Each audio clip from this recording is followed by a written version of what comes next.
Que Dieu vous bénisse. Mon nom est Ange Josaphat et nous sommes à la prière Anagkazo du dimanche. La main de Dieu est sur vous, la grâce de Dieu est sur votre vie. Anagkazo signifie forcé, contraint, obligé. Le diable est contraint, il est forcé, il est même obligé de libérer toutes nos grâces et nos bénédictions. La main de Dieu est sur votre vie. Et comme je le dis, le matin, le midi, le soir, nous devons prier, méditer la parole de Dieu. Alors, toute cette semaine, nous avons vu un message très fort sur Matthieu chapitre 13 et nous sommes en train de comprendre beaucoup de choses. Nous avons compris la parabole du semeur, nous avons compris toutes ces choses par la grâce de Dieu. Nous avons compris aussi ce monsieur qui a sémé des livrets pendant que cet homme est venu s'aimer le blé. Son ennemi a sémé le livret. Nous avons compris toutes ces choses par la grâce de Dieu. Alors, nous comprendrons quelque chose de surnaturel ce matin avec la puissance et avec l'aide du Saint-Esprit. Nous sommes dans Matthieu chapitre 13. Nous commençons à lire à partir du verset 28. Je fais la lecture. Il a répondu, c'est un ennemi qui a fait cela. Les serviteurs lui disent, veux-tu que nous allions l'arracher? Verset 29. Non, dit-il, de peur qu'en arrachant la mauvaise herbe, vous ne déracinez en même temps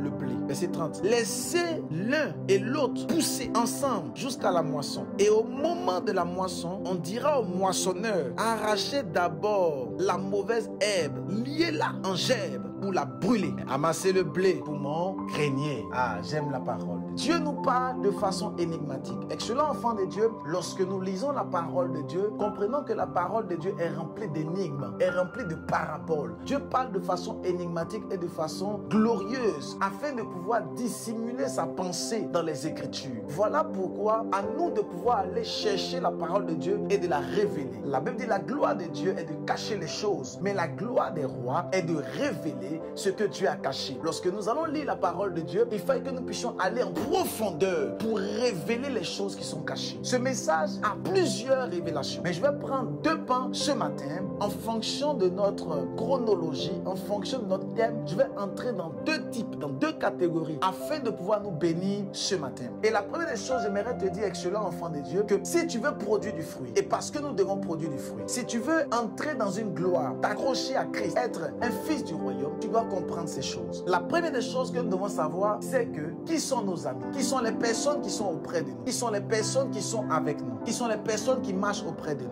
La Bible dit clairement que ce monsieur a sémé et il a sémé le blé. Mais pendant la nuit, quelqu'un est venu s'aimer l'ivraie. Et la Bible dit que c'est son ennemi qui est venu s'aimer l'ivraie. Ton ennemi, c'est quelqu'un que tu ne connais pas. Ton adversaire, tu le connais. C'est quelqu'un qui est en face de toi qui t'empêche d'avancer. On l'appelle un adversaire. Mais ton ennemi, c'est quelqu'un que tu ne connais pas. Et quelqu'un qu'on ne connaît pas est peut-être quelqu'un qui nous connaît. Excellent enfant de Dieu. Le diable connaît Jésus. Et c'est son ennemi. C'est l'ennemi des hommes. Mais nous le connaissons. Nos amis sont nos amis. Mais parmi nos amis, il y a ce qu'on appelle nos ennemis, pas nos adversaires. L'adversaire, c'est quelqu'un qui t'empêche et tu le connais. Mais ton ennemi, il est dissimulé parmi tes amis. La Bible dit pendant la nuit, cet ennemi est venu s'aimer l'ivraie. Mais comment un ennemi peut venir s'aimer l'ivraie s'il ne te connaît pas? Comment l'ennemi a fait pour savoir que le maître de la maison avait sémé le blé? Excellent enfant de Dieu, il faut que tu fasses attention à tes amis. Il y a beaucoup d'ennemis. Pendant que tu es en train de faire tes projets, fais attention. Pendant que tu fais ton projet de fiançailles, de mariage, d'élévation, de succès, fais attention. Pendant que tu fais ton projet de voyage, pendant que tu fais ton projet d'ascension, ton projet pour ton ministère, pour ton appel, pour l'église, fais attention. Parce que parmi tes amis, il y a des ennemis. C'est pas tout le monde qui veut que tu puisses éclore. La Bible dit que pendant que ce monsieur a sémé le blé, pendant la nuit, son ennemi est venu s'aimer l'ivraie pour le détruire, pour le déstabiliser. Qui est ton ami? Qui est-ce que tu appelles mon ami? Mon frère? Qui? Parce que j'aimerais te dire, parmi tes amis, il y a beaucoup d'ennemis. Il y a beaucoup de personnes qui veulent te détruire. Il y a beaucoup de personnes qui veulent te déstabiliser. Il y a beaucoup de personnes qui veulent te nuire. Excellent enfant de Dieu. Tu dois faire attention. Voilà pourquoi tu dois apprendre à être dans la présence de Dieu. Tu dois apprendre à être à l'église. Tu dois apprendre à être seul. Et lorsqu'on vient dans la maison de Dieu, on vient écouter le message. On ne vient pas faire du copinage. On ne vient pas faire ces choses de peur que le diable puisse te nuire. Le diable est entré dans la bergerie. La Bible dit clairement que ce monsieur a sémé le blé chez lui à la maison. Mais quelqu'un est venu s'aimer l'ivraie encore dans sa maison. L'ivraie n'a pas été sémé dehors. L'ivraie a été sémé dans la maison. Donc même à l'église, il y a des fils de la perdition. Et souvent dans l'église, toi tu as des copines, des copains, des amitiés. Ils vont te nuire parce que simplement, ils ne sont pas encore délivrés et le cœur est tortueux. Voilà pourquoi tu dois te méfier des amis. La Bible dit que ce monsieur a sémé du blé. Mais pendant la nuit, son ennemi est venu s'aimer l'ivraie pour le nuire et pour le déstabiliser. Combien de personnes ont pris ton nom, ton prénom maintenant pour envoyer chez les féticheurs, les marabouts. Mais en ce matin, je viens pour neutraliser leur destinée par la puissance du Saint-Esprit. Pendant que tu entends le son de ma voix, toute personne qui médite ta paix, je le paralyse jusqu'à la racine par la puissance du Saint-Esprit. Je déploie ta gloire et ta prospérité. Je déploie ton ministère. Je déclare que ton cœur soit attaché à Jésus-Christ. J'ouvre les portes au devant de toi. Je neutralise tes ennemis par la puissance du Saint-Esprit. Je prie maintenant que ton cœur soit attaché à la parole de Dieu. Et pendant que je parle de la parole de Dieu, j'entends une personne qui est connectée qu'on appelle chandelier. Je prie pour toi,